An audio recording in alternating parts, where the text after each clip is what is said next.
పశ్చిమ గోదావరి జిల్లా ఉండి అసెంబ్లీ నియోజకవర్గం స్వతంత్ర అభ్యర్థి కలవపూడి శివ ప్రచారంలో దూసుకుపోతున్నారు. నియోజకవర్గంలో వెనుకబాటును గుర్తు చేస్తూ తాను ఎమ్మెల్యేగా గెలిచి వచ్చిన వెంటనే చేపట్టే అభివృద్ధి కార్యక్రమాలు వివరిస్తున్నారు. స్థానిక సమస్యలను పరిష్కరిస్తామని హామీ ఇస్తున్నారు.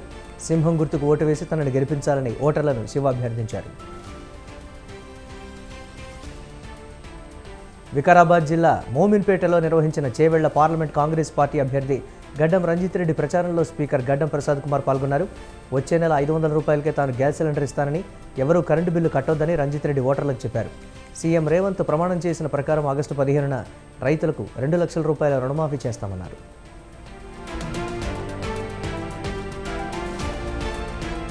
ప్రజారంజక పాలన జగన్కే సాధ్యమని TUDA chairman Chandragiri YCP MLA అభ్యర్థి చెవిరెడ్డి మోహిత్ రెడ్డి అన్నారు. చిత్తూరు జిల్లా అనుప్పల్లిలో మన ఊరికి మన మోహిత్ కార్యక్రమం నిర్వహించారు. మోహిత్ రెడ్డి ఎన్నికల ప్రచారానికి ప్రజలు బ్రహ్మరథం పట్టారు.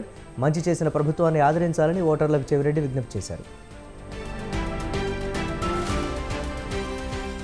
ఎవరెన్ని కుట్రలు చేసినా కాంగ్రెస్ పార్టీ గెలుపును ఆపలేరని మల్కాజ్గిరి కాంగ్రెస్ అభ్యర్థి పట్నం సునీత మహేందర్ రెడ్డి అన్నారు.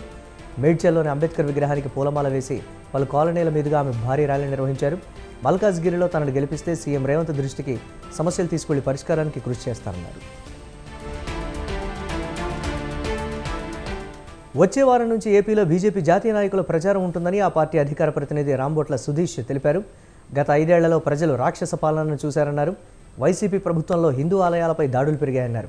మతాల మధ్య చిచ్చు పెట్టేలా ప్రియాంక గాంధీ వ్యాఖ్యలు చేస్తున్నారని సుధీష్ ఆరోపించారు. సీఎం జగన్ త్వరలోనే మూటాముల్లే సర్దుకుని ఇంటికి వెళ్లడం ఖాయమని మాజీ మంత్రి కొత్తపల్లి జవహర్ జోసెన్ చెప్పారు. నా ఎస్సీ, నా బీసీ, నా మైనారిటీ అంటూ ప్రజలను జగన్ మోసం చేశారని అన్నారు. అందుకే వారు ఇప్పుడు జగన్ చేసిన అన్యాయానికి బదులు తీర్చుకునేందుకు సిద్ధంగా ఉన్నారన్నారు. కూటమి అభ్యర్థులను ప్రజలు గెలిపిస్తారన్నారు. కంటోన్మెంట్ ఎమ్మెల్యే అభ్యర్థి శ్రీ గణేష్ సమక్షంలో కాంగ్రెస్ పార్టీలో కంటోన్మెంట్ వికాస్ మంచ్ సభ్యులు చేరారు.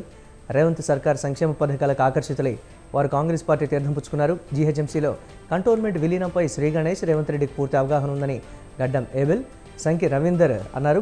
శ్రీ గణేష్ గెలుపు కోసం సమిష్టిగా కృషి చేస్తామన్నారు.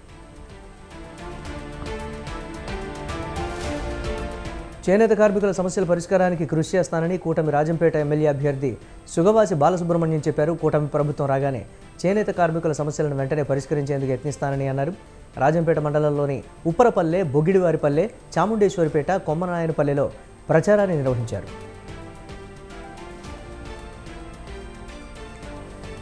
అనంతపురం జిల్లా రాయదుర్గం ఎమ్మెల్యే అభ్యర్థి మెట్టు గోవిందరెడ్డి సమక్షంలో వార్డు సభ్యుడు ప్రశాంత్ వైసీపీలో చేరారు.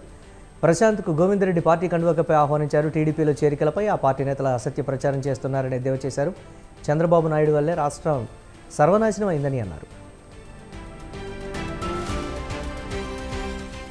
మంత్రి కొండా సురేఖ మంచి మనసును చాటుకున్నారు. హైదరాబాద్ నుంచి భూపాలపల్లి జిల్లా రేగొండ వెళుతూ యాదాద్రి జిల్లా వంగపల్లి వద్ద రోడ్డు ప్రమాదంలో గాయపడ్డవారిని 108లో హాస్పిటల్కి ఆమె తరలించారు.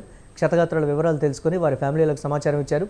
చికిత్స ఏర్పాట్లు పరిశీలించాలని పోలీసులను సురేఖ ఆదేశించారు.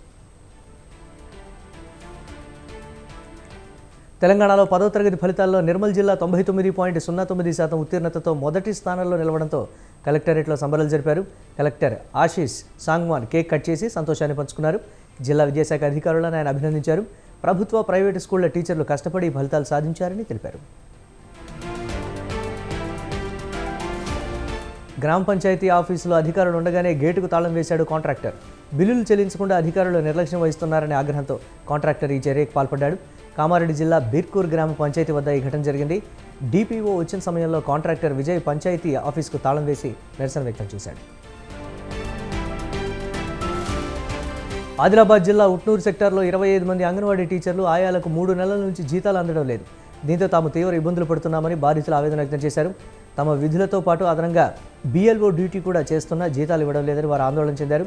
జీతాలను ప్రభుత్వం వెంటనే చెల్లించాలని డిమాండ్ చేశారు. పశ్చిమ గోదావరి జిల్లా అచంట నియోజకవర్గం ఎన్నికల ప్రచారంలో మాజీ మంత్రి పితాని సత్యనారాయణ స్వల్ప అస్వస్థతకు గురయ్యారు. నర్సాపురం ఉమ్మడి ఎంపీ అభ్యర్థి భూపతిరాజు శ్రీనివాస్ వర్మ బైక్ ర్యాలీ సందర్భంగా పితాని వడదెబ్బకు గురయ్యారు. అచంట మండలం వల్లూరు తోట వద్ద పితానికి వడదెబ్బ తగిలింది. అవినీతి నిరోధక శాఖ వలకు అన్నమయ్య జిల్లా కురబలకోట విద్యుత్ ఏఈ చిక్కారు. 32,000 రూపాయలు లంచం తీసుకుంటూ ఏసీబీ అధికారులకు ఏఈ వెంకటరత్నం రెడ్ హ్యాండెడ్గా పట్టుబడ్డారు. ఏసీబీ డీఎస్పీ ఆధ్వర్యంలో విద్యుత్ ఏఈ కార్యాలయంలో తనిఖీలు కొనసాగాయి.